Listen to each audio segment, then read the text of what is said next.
है कि बौद्ध धर्म का योगदान क्या है। अगर हम ये बात करें कि बौद्ध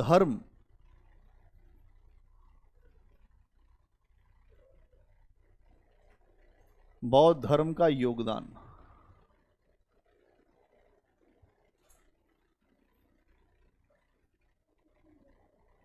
हाँ, कल जो क्वेश्चन दिया था अभी इसको पूरा कर ले फिर समझाते।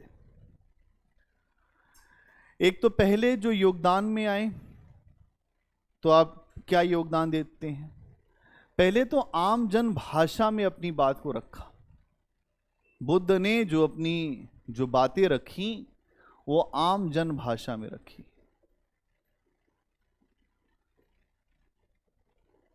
आम जन भाषा में अपने विचार प्रस्तुत किए।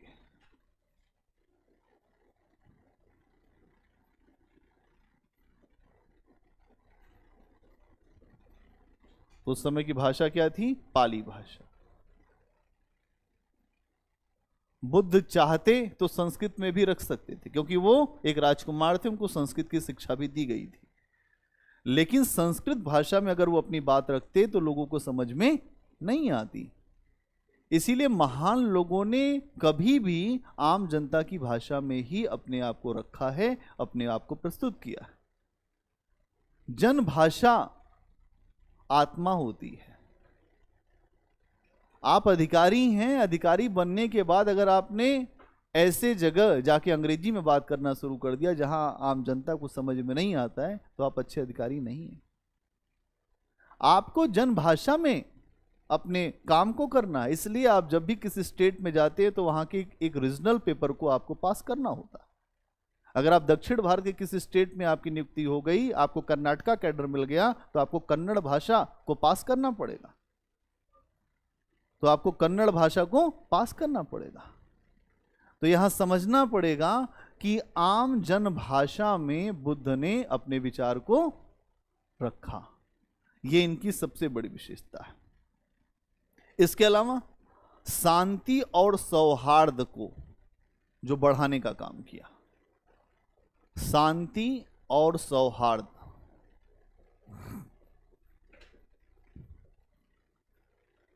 क्या होता है जो शांति और सौहार्द का मतलब क्या है? अगर आप देखेंगे तो 600 बीसी के पहले, हम लोग अभी चर्चा कर रहे हैं 600 बीसी की, इसके पहले जो भारत में जो समाज है वो वैदिक कर्मकांड की व्यवस्था से संबंधित है। वैदिक कर्मकांड दिखाई देते हैं और वैदिक कर्मकांड में ब्राह्मण, क्षत्रिय, वैश्य और जो शूद्र का आपको कॉन्सेप्ट दिखाई देता है ना। इसमें ये ऊपर के वर्ग एक विशेष अधिकार से संपन्न हैं और नीचे के वर्ग अधिकार विहीन हैं। तो आप देखते हैं इससे समाज में सामाजिक तनाव पैदा हो रहा है। क्या हो रहा है? सामाजिक तनाव। इसके अलावा अगर आप देखें तो लोगों में प्रेम भी नहीं है। अब आपको एक बात समझना पड़ेगा कि जो पूर्व वैदिक काल है और उत्तर वैदिक काल में क्या हुआ था। थोड़ा सा पीछे आपको रिकैप करना पड़ेगा। आप पूर्व वैदिक काल को देखोगे तो पूर्व वैदिक काल में जो समाज है भारत का, उसमें बहुत ज्यादा कट्टरता नहीं है। वर्ण व्यवस्था को लेकर ज्यादा भेदभाव नहीं है। लेकिन धीरे धीरे जब उत्तर वैदिक काल आता है तो उत्तर वैदिक काल में वर्ण व्यवस्था कठोर हो जाती है। एक व्यक्ति कहता है कि मैं अलग अलग, अब हम लोग अलग अलग व्यवसाय करेंगे। ये तो पूर्व वैदिक काल में है कि उस समय कोई वर्ण नहीं था। उत्तर वैदिक काल में आप देखेंगे कि वर्ण व्यवस्था हावी हो गई, कर्मकांड हावी हो गया, जो बलि व्यवस्था है वो हावी हो गई और सामाजिक तनाव ज्यादा हो गया। उसी तनाव को दूर करने का काम किया बुद्ध ने। बुद्ध ने अपने समय में शांति की स्थापना किया। कैसी शांति? तो जो सामाजिक तनाव था, जो समस्याएं थी, जो विरोध था, उन विरोधों को दूर करने का काम करने का प्रयास किया बुद्ध ने। और समाज में जो तनाव था उसको सौहार्द में बदला। क्या होता है? आपसी प्रेम। आपसी प्रेम, भाईचारा, ये भावना आपको बुद्ध के दर्शन में दिखाई देगी। इसके अलावा और क्या दिखाई देगा? एक ऐसी विचारधारा इनके द्वारा रखी गई जो भारत में ही नहीं पूरे विश्व में फैली आगे चल के, एक वैश्विक विचारधारा।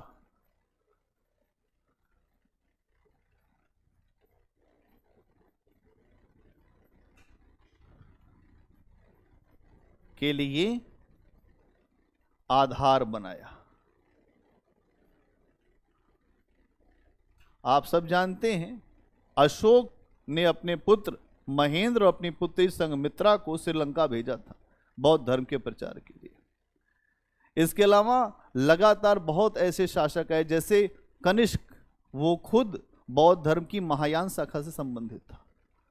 तो भगवान बुद्ध की शिक्षाओं को लेकर बहुत सारे शासक भी मंत्रमुग्ध थे।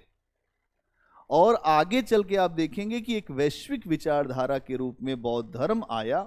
जैसे श्रीलंका में आप देखते हैं, म्यांमार में आप देखते हैं, मध्य एशिया में आपको दिखाई देगा, आपको दक्षिण पूर्व एशिया में दिखाई देगा। अलग अलग हिस्सों में आपको जो बौद्ध धर्म आपको विकसित होता हुआ दिखाई देगा।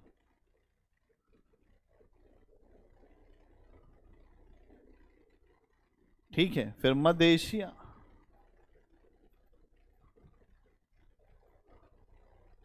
फिर दक्षिण पूर्व एशिया के बहुत सारे देश।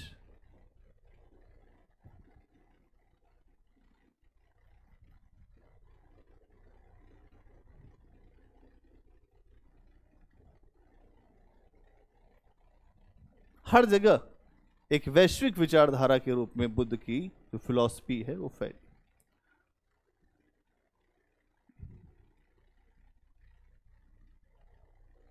इतनी बात समझ में आ गई कि इनका योगदान क्या है, बौद्ध धर्म का योगदान क्या है? बोलो। कि अगर आज भी, अगर वर्तमान से थोड़ा जोड़ो, आज जो इनकी विचारधारा है वैश्विक समस्याओं का समाधान ढूंढने वाली विचारधारा है। जो विश्व के सामने समस्या क्या है? कोई व्यक्ति किसी और व्यक्ति को देखना पसंद नहीं कर रहा है, कोई राष्ट्र किसी दूसरे राष्ट्र को बढ़ते भी नहीं देखना पसंद कर रहा है। आज हर राष्ट्र एक दूसरे राष्ट्र के लिए खतरा माना जा रहा है। विश्व में एक सुपर पावर है, विश्व में महाशक्तियां हैं। तो सुपर पावर अमेरिका है, महाशक्तियां कई हैं, रूस है, चाइना है, भारत है, ब्रिटेन है, फ्रांस है, ये सब महाशक्तियां हैं। एक सुपर पावर है। सुपर पावर कभी अपना स्थान नहीं खोना चाहता, चाहते ही नहीं कि मेरा स्थान कभी जाए। महाशक्तियां सुपर पावर बनना चाहती हैं, या इनके अंदर एक भावना यह भी है कि जो सुपर पावर है उसका स्थान टूट जाए। एक ऐसा विश्व बने जहां बहुध्रुव हो, मल्टीपोलर वर्ल्ड। एक ऐसा विश्व बनना चाहिए जहां एक कोई ध्रुव मजबूत नहीं होना चाहिए।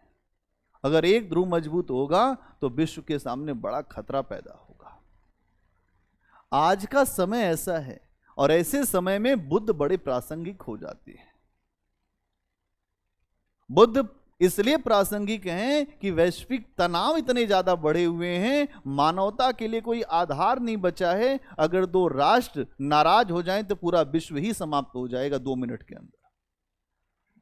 अमेरिका और रशिया में अभी जंग शुरू हो जाए तो 4000 से ज्यादा परमाणु हथियार हैं रशिया के पास।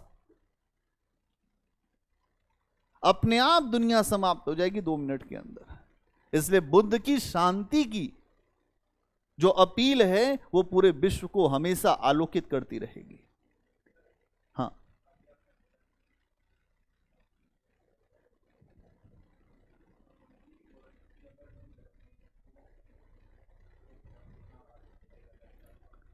इस पे हमने कल बात किया था। हाँ, बोलते जाओ।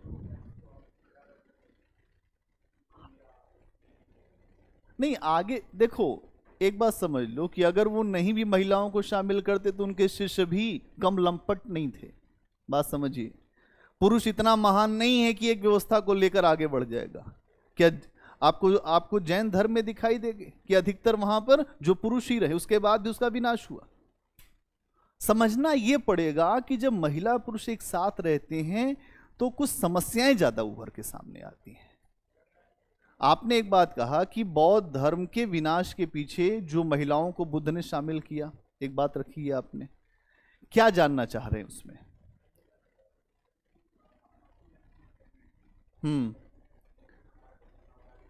हम वो नहीं चाहते थे, उनके द्वारा नहीं, उन्होंने इस बात को रखा भी था, आनंद से बताया था कि आनंद, बौद्ध धर्म में महिलाओं को शामिल मत कराओ। लेकिन आनंद की इच्छा थी कि जब आप समदर्शी हैं, आप सबके लिए बराबरी का व्यवहार रखते हैं, तो महिलाओं को आप क्यों नहीं शामिल करना चाहते? तब उसके बाद उन्होंने यही कहा था कि जो बौद्ध धर्म 1000 वर्ष चलता, उस बौद्ध धर्म की आयु आधी हो जाएगी। लेकिन इसका एक पक्ष ये भी है कि जब बुद्ध की आप बात करते हैं और आप कहते हैं कि बुद्ध प्रोग्रेसिव थे, तो ये पक्ष उसमें आएगा कि अगर बुद्ध ने महिलाओं को शामिल किया तो एक तरफ से वो नकारात्मक उनके धर्म के लिए रहा, लेकिन महिलाओं के दृष्टिकोण से वो एक प्रोग्रेसिव कदम था। है कि नहीं है भाई? अगर आप महिलाओं के दृष्टिकोण से देखिए, कोई चीज अगर आगे बढ़ रही है तो उसमें उत्थान पतन तो होगा ही होगा। ये मत सोचिए कि ये कोई निर्णय ले लिया तो नुकसान है या फायदा है। ये बात समझ में आ गई? इस तरीके से इसको देखना है, ठीक है? आगे बात समझ में? तो हमें यह देखना है कि आज ये जो विचारधारा है बुद्ध की, ये जो फिलॉसफी है, ये पूरी दुनिया के लिए बहुत आधार स्तंभ है। और आज जब भी विश्व के सामने समस्याएं उत्पन्न होती हैं और समाधान के प्रयास ढूंढे जाते हैं, तो बुद्ध सबसे पहले नाम उभर के सामने आते हैं कि बुद्ध के दर्शन को अपनाइए। यह है इनकी प्रासंगिकता, जो मैंने कल प्रश्न दिया था कि बुद्ध कैसे प्रासंगिक हैं आज के समय में। क्या दर्शन पढ़ लिया बस हो गया बुद्ध? बुद्ध ने सबके लिए मानवीय आधार प्रस्तुत किया। बुद्ध धर्म की मिशनरी भावना पर चलने वाले थे। ईसाइयत में एक बात आती है, मिशनरी चलते हैं, तो मिशनरी का मतलब होता है सब बराबर है। तो बुद्ध अपने समय में 600 बीसी में धर्म में सबके लिए इक्वलिटी की बात कर रहे हैं, बराबरी की बात कर रहे हैं। और जब बराबरी की बात करेगा अगर कोई व्यक्ति, तो आज भी दुनिया के सामने यही समस्या है कि दुनिया के विकसित देश अपने आप को तो सर्वोपरि समझते हैं, लेकिन विकासशील देशों को बराबरी देने को तैयार नहीं है। अगर ये तैयार नहीं है तो भारत जैसे देश बुद्ध के आधार पर इस बात को प्रस्तुत कर सकते हैं कि महान आप इनको मानते हो, पूरी दुनिया महान मानती है बुद्ध को, तो महान व्यक्ति की बात भी माननी पड़ेगी। अगर वैश्विक संघर्ष को समाप्त करना है, वैश्विक रूप से आपको एक सौहार्दपूर्ण स्थितियां बनानी है, तो बुद्ध की फिलॉसफी को स्वीकार करना पड़ेगा आज के तनाव को समाप्त करने के लिए। आज का वर्तमान का भी तनाव यही है। राष्ट्र की आकांक्षाएं अत्यधिक बढ़ी हुई हैं, अति राष्ट्रवाद, जो रशिया को एक न्यू कोल्ड वॉर फिनोमिना चल रहा है अभी। एक तो कोल्ड वॉर है, एक उसके आगे का भी इस समय फिनोमिना चल रहा है, न्यू कोल्ड वॉर फिनोमिना। क्या है new cold war phenomena? Russia फिर से सोवियत संघ के समान शक्तिशाली होने का प्रयास कर रहा है और विश्व में जो अपना स्थान खो चुका है उसी स्थान को प्राप्त करने का प्रयास कर रहा है। इसको कहते हैं न्यू कोल्ड वॉर फिनोमिना। आगे मैं बताऊंगा।